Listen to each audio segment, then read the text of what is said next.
चिंता छोड़ो। पुराने ज़माने में एक जादूगर अपने जादू की कला दिखा दिखाकर बहुत फेमस होता जा रहा था। कई बड़े बड़े लोग उसे अपने यहाँ बुलाते जादू दिखाने के लिए कहते, और जब वह जादू दिखाता तो खुश होकर उसे छोटा मोटा इनाम देते। जादूगर इतना प्रख्यात हो गया था कि उस राज्य के राजा तक भी उसकी बात पहुंच गई। इसलिए राजा ने भी उसका जादू देखने की इच्छा जताई। राजा का बुलावा आया तो जादूगर भी खुश हो गया। उसने सोचा, अपनी जिंदगी का सबसे बड़ा इनाम पाने का ये अच्छा मौका है। कोई ऐसा जादू दिखाऊंगा कि राजा उसे खुश होकर बहुत बड़ा इनाम दे। जादूगर राजा के दरबार में पहुंचा। तब तक उसने सोचा भी नहीं था कि वह क्या जादू दिखाएगा। उसे यह तो पता था कि छोटी मोटी चीज़ें गायब करने वाले जादू से राजा को वह खुश नहीं कर सकता। उसे कुछ बड़ा करना पड़ेगा। उसने जब राजा को पहली बार देखा तो उसकी नज़र सबसे पहले राजा के मुकुट पर पड़ी और उसने मन बना लिया कि राजा का मुकुट ही गायब करके सबको आश्चर्यचकित किया जाए। जादूगर ने अपना जादू शुरू किया और जैसा उसने सोचा था राजा का मुकुट गायब कर दिया। राजा का मुकुट गायब होते ही सभा में बैठे सभी लोग राजा पर हंसने लगे। राजा को लगा कि जादूगर ने जानबूझकर उसकी तौहीन करने के लिए ऐसा किया है। राजा लोगों की हंसी को अपना अपमान समझ बैठा। गुस्से में आए राजा ने तुरंत उस जादूगर को पकड़कर काल कोठरी में डालने का हुक्म दिया और साथ में यह भी कहा कि इसे 7 दिन बाद फांसी की सजा दे दी जाए। जादूगर ने ऐसा नहीं सोचा था जो हो गया। फिर भी जादूगर इतना परेशान और दुखी नहीं दिख रहा था जितना उसे होना चाहिए था। जादूगर की पत्नी को जब इस बात की खबर लगी तो वह दौड़ी दौड़ी जादूगर को मिलने के लिए काल कोठरी में आई।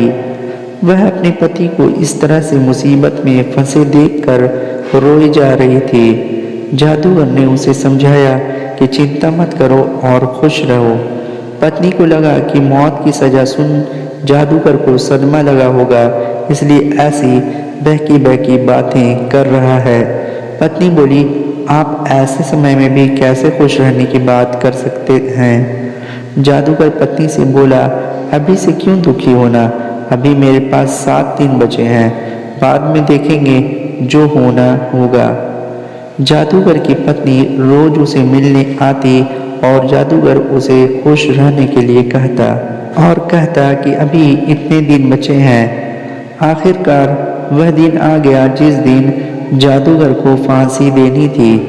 राजा भी उस दिन अपने घोड़े पर सवार होकर जादूगर को देखने के लिए आया था। राजा को घोड़े पर देखकर जादूगर के दिमाग में एक आइडिया आया। वह राजा को देखते ही उदास होने का नाटक करने लगा और रोने लगा। राजा ने उससे कहा कि क्यों, उस दिन तो मेरी बेइज्जती करके हंस रहे थे और लोगों को भी हंसा रहे थे, आज क्यों रो रहे हो? जादूगर ने कहा, महाराज, मैं मौत के डर से नहीं रो रहा। मौत का क्या है, वह तो एक दिन आनी ही है।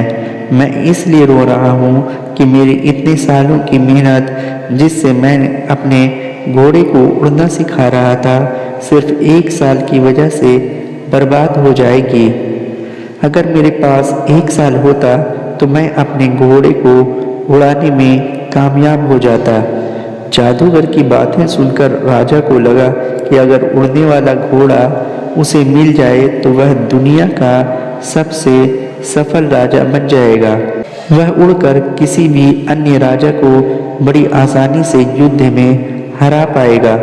राजा के मन में लालच आते ही राजा ने उसे 1 साल तक का समय दे दिया और कहा कि अगर तुम 1 साल में मुझे ऐसा घोड़ा देने में कामयाब हुए तो तुम्हें फांसी की सजा नहीं दी जाएगी, लेकिन अगर तुम ऐसा नहीं कर पाए तो तुम्हें फांसी से भी बड़ी दुखदायक मौत दी जाएगी। काल कोठरी से छूटने के बाद जादूगर सीधा अपने घर पहुंचा।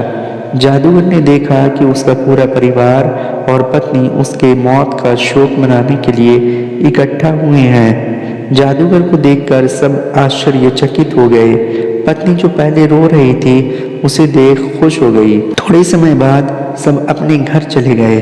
जादूगर की पत्नी ने जादूगर से पूछा, राजा ने तुम्हें छोड़ कैसे दिया? जादूगर ने उस शर्त के बारे में बताया जिसमें जादूगर को एक उड़ता हुआ घोड़ा राजा को 1 साल के भीतर देना था। शर्त को सुनकर जादूगर की पत्नी फिर गुस्सा हो गई और बोली, तुम कैसी अजीब शर्त मानकर आ गए? क्या तुम नहीं जानते ऐसा घोड़ा कभी संभव ही नहीं है?